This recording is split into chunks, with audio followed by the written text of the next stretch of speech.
día tengan todos mis colegas y amigos que me hacen favor de vernos en este canal. Su servidor Gilberto Peña Cruz les da la bienvenida y les agradece su visita el día de hoy. Vamos a seguir con estos temas que se han presentado a dudas después de las modificaciones que hubo a las leyes fiscales el año pasado y que muchos cobran vigencia a partir de este 1 de enero del 2020. Entonces tenemos otro de los temas importantes de la revelación de esquemas reportables. Se adicionó un título sexto dentro de lo que es el Código Fiscal de la Federación y el cual, como ustedes han escuchado, es la obligación que tienen o tenemos los asesores fiscales de revelar los esquemas reportables. Vamos a ver más adelante cuáles son los esquemas reportables con la finalidad de que les quede un poquito más claro los puntos. Vamos a hacer los videos cortos sin tanta explicación a detalle. Próximamente les informaremos dónde se van a dar algunos cursos en donde se va a analizar más a fondo todos estos cambios fiscales. Bien, tenemos que ¿cuál es la obligación? Pues de revelar los esquemas reportables generalizados y personalizados a que se refiere este capítulo, el capítulo único del título sexto, que se denomina de la revelación de esquemas reportables y que empieza con el artículo 197, como comentábamos, del Código Fiscal de la Federación. Es importante señalar qué es lo que se entiende en este artículo por un asesor fiscal, que lo define como cualquier persona física o moral que en el curso ordinario de su actividad realice actividades de asesoría fiscal y sea responsable o esté involucrado en el diseño, comercialización, organización, implementación o administración de la totalidad de un esquema reportable, a quien pone a disposición la totalidad de un esquema reportable para su implementación por parte de un tercero. Entonces, ya vemos que los asesores fiscales, que muchas veces nos contratan de esa manera algunas empresas, algunos despachos grandes, los contratos precisamente los hacen como asesores fiscales, pues tienen la obligación de dar esta información al SAT. Tenemos también, fíjense que existe por aquí alguna duda referente a algunos se van al extranjero y ponen sus domicilios en el extranjero y con eso quieren pasar encima de esta obligación, decir, oh, yo estoy en el extranjero, yo no tengo obligación de dar esta información dentro de lo que es México al SAT. Pues para sorpresa de todos ellos les comentamos que en el mismo artículo 197 nos menciona que aun cuando no estés en territorio nacional, estés en el extranjero y este tipo de asesoría fiscal se ponga en territorio nacional, pues tienes la obligación de dar la información al SAT. Tenemos también otro tema importante en cuanto al artículo 197. Yo creo que para no irnos a fondo con todo este cúmulo de información, vamos a dejarlos y vamos a ver cuáles son los supuestos que se encuentran dentro del artículo 198, que los contribuyentes se encuentran obligados a revelar los esquemas reportables en los siguientes supuestos: cuando el asesor fiscal no le proporciona el número de identificación del esquema reportable, cuando tú como asesor fiscal te vas a meter en una aplicación que va a ser el SAT, un apartado dentro de su plataforma, vas a decir soy el asesor fiscal de tal empresa, registro federal de contribuyentes, toda la información para identificar a la empresa y cuando termines de dar toda la información que te solicita esta plataforma, te va a dar un número de identificación. Ese número de identificación es el que le tienes que dar a la empresa para que ya tenga el comprobante de que tú ya identificaste esta información. Entonces, el asesor fiscal tiene la obligación de dar esta información a la empresa. Cuando no se la dé a la empresa tiene la obligación de reportar este esquema, que va a estar un poquito complicado. Van a ver que va a haber mucha tarea para los contadores, sigue incrementándose la tarea para los contadores públicos, pero bueno, pues tenemos que proteger al cliente y hay que cobrar por este tipo de servicios. En la fracción 2 nos establece que cuando el esquema reportable haya sido diseñado, organizado, implementado y administrado por el contribuyente, en estos casos, cuando el contribuyente es una persona moral, las personas físicas que sean los asesores fiscales responsables del esquema reportable que tenga acciones o participaciones de dicho contribuyente, o con los que mantenga una relación de subordinación, quedarán excluidas de la obligación de revelar siempre que se cumpla con lo dispuesto en la fracción 2 del artículo 200. Vamos a ver el artículo 200. Entonces, artículo 198, repito, nos estamos encaminando a revelar los esquemas reportables, pero que son obligaciones del contribuyente. Entonces, seguimos con la fracción número 3. Cuando el contribuyente obtenga beneficios fiscales en México de un esquema reportable que haya sido diseñado, comercializado por una persona que no se considera asesor fiscal conforme al artículo 197. O sea, que no es asesor fiscal, una persona me dice, o porque mucha gente pide asesoría, a ver cómo lo puedo hacer a algún abogado, algún administrador, y ya le dan alguna noción de cómo llevar a efectos alguna planeación fiscal, pues tienen la obligación de reportarlo también.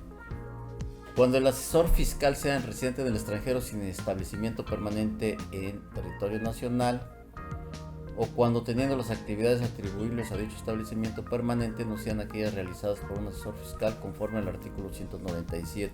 Lo que comentábamos, en dado caso que tampoco el asesor fiscal en el extranjero que no tenga residencia dentro del país no reporte o no tenga la obligación de reportar este esquema, pues la obligación pasa en automático para el contribuyente. Fracción quinta de este artículo 198, cuando exista un impedimento legal para que el asesor fiscal revele el esquema reportable. ¿Qué impedimento legal? A lo mejor el asesor fiscal ya está en algún juicio, o a lo mejor ya está pagando alguna pena por ahí en algún penal, o tiene algún problema físico que no pudiera expresar o reportar estos esquemas. Entonces, en estos casos se estima y se hace la aclaración de que no está obligado a reportarlos. Cuando existe un acuerdo entre el asesor fiscal y el contribuyente para que sea este último el obligado a revelar el esquema reportable.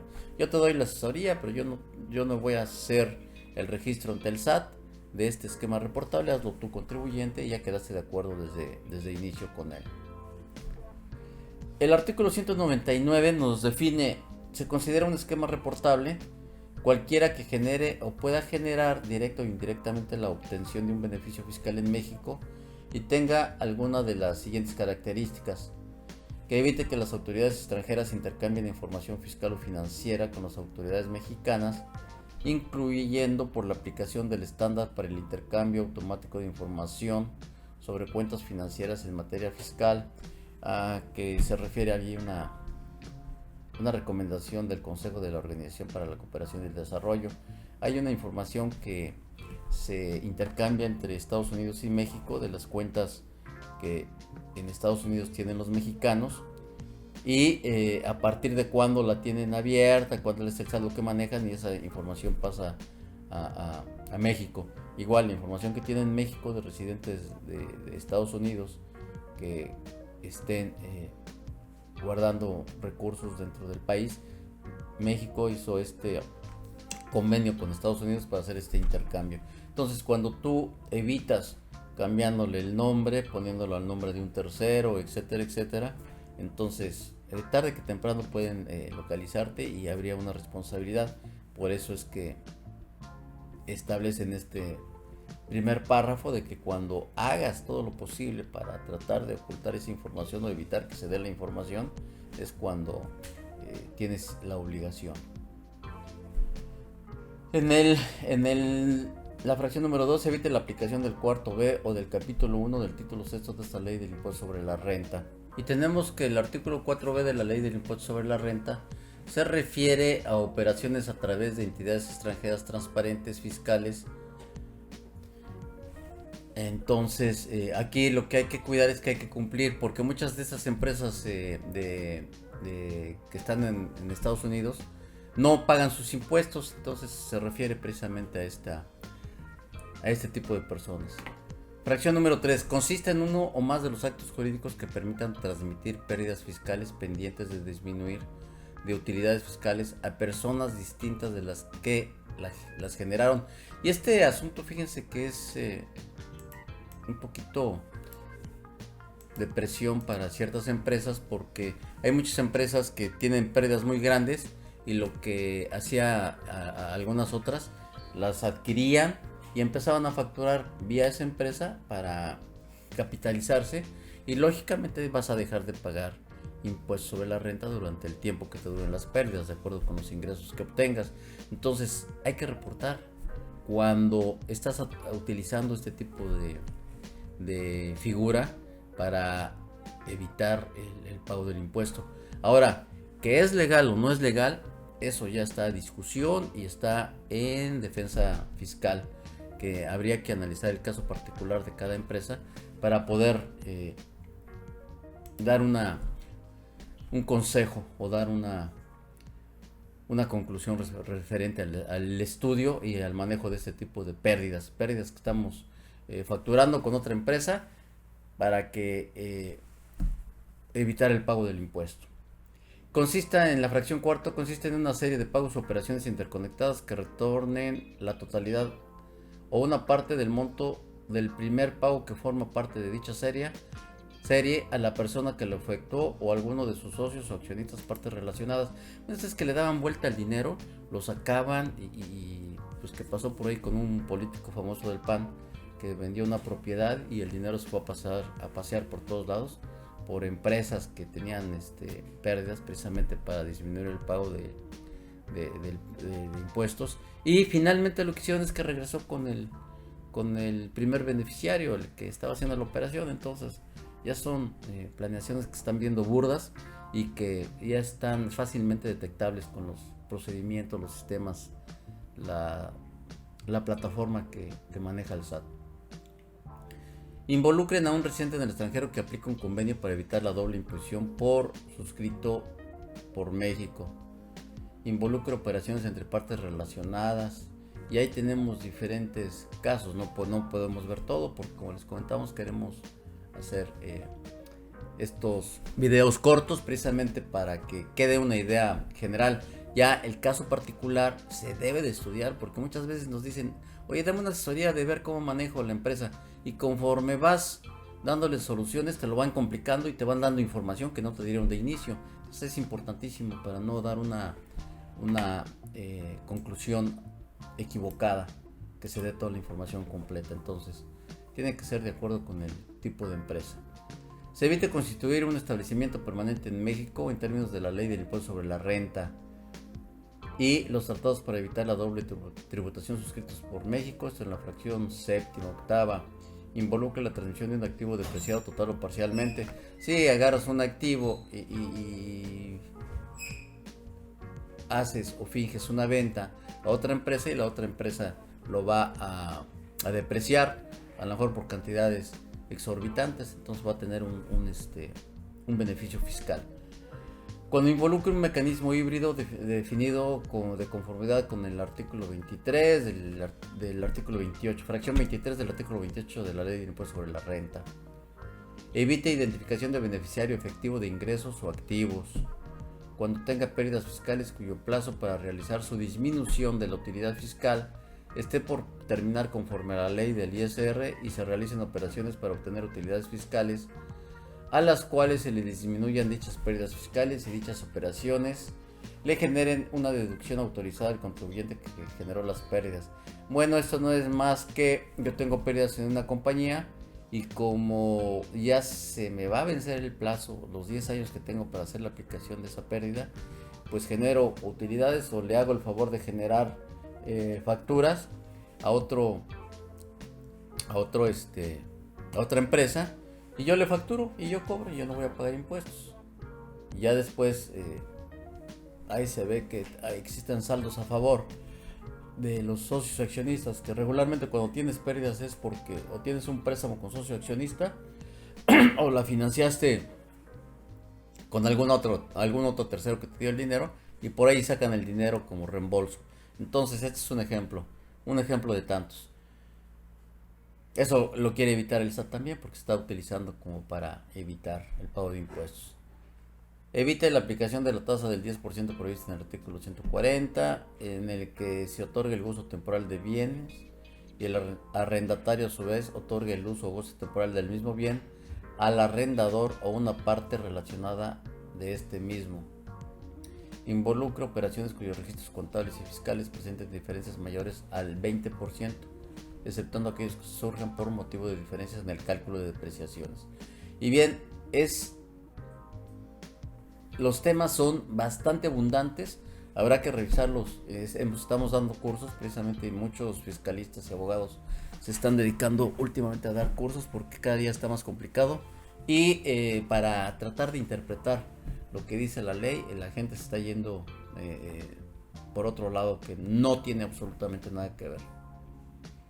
Y el artículo 200 nos habla de la revelación de un esquema reportable, debe de incluir la siguiente información.